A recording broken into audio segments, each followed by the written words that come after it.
പ്രിയമുള്ളവരെ, ഇന്ന് ജൂലൈ 3 ദുഃഖാന ഓർമ്മയുടെ ദിവസം.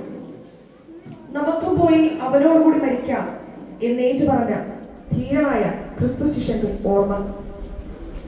എന്റെ കർത്താവേ, എന്റെ ദൈവമേ എന്നേറ്റു പറഞ്ഞ അത്യുദാത്തമായ വിശുദ്ധാനുഭവത്തിന്റെ ഓർമ്മ.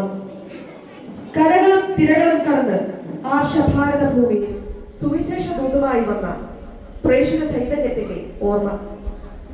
ഒടുവിൽ മൈലാപ്പൂർ മലയുടെ പടുത്തത്തിൽ ധീര രക്തസാക്ഷിത്വം വഹിച്ച ഭാരതത്തിലെ അപ്പസ്തോലനും നമ്മുടെ പിതാവുമായ മാർത്തോമാ ശ്ലീഹായുടെ ഓർമ്മയാചരിക്കുന്ന ഈ വേളയിൽ ദുഃഖാന തിരുനാളിന്റെ മംഗളങ്ങൾ ഏവർക്കും ഏറെ സ്നേഹപൂർവ്വം നേർന്നുകൊള്ളട്ടെ.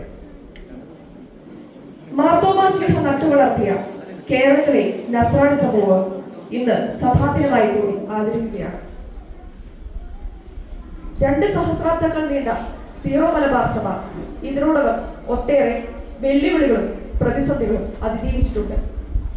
വിശ്വാസത്തിൽ ക്രൈസ്തവരും സംസ്കാരത്തിൽ ഹൈന്ദവരും ആരാധനാക്രമത്തിൽ പൗരസ്ത്യ സുറിയാനികളും എന്നതാണ് നമ്മുടെ സ്വത്വം.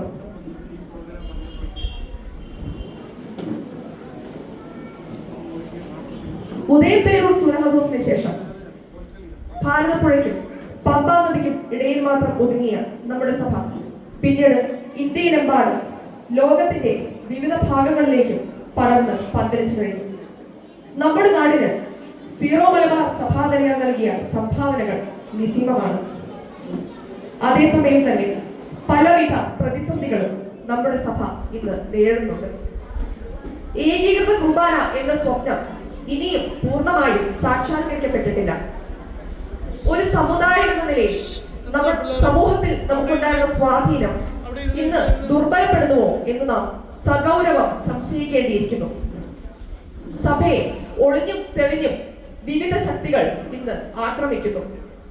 അതിനാൽ പ്രിയമുള്ളവരെ, ഈ പ്രതിസന്ധികളെയൊക്കെ അതിജീവിക്കുവാൻ നമ്മുടെ പിതാവായ മാർത്തോമാ ശ്ലീഹായോട് നമുക്ക് പ്രാർത്ഥിക്കാം.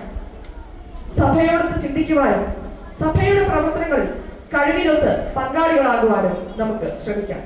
നന്ദി.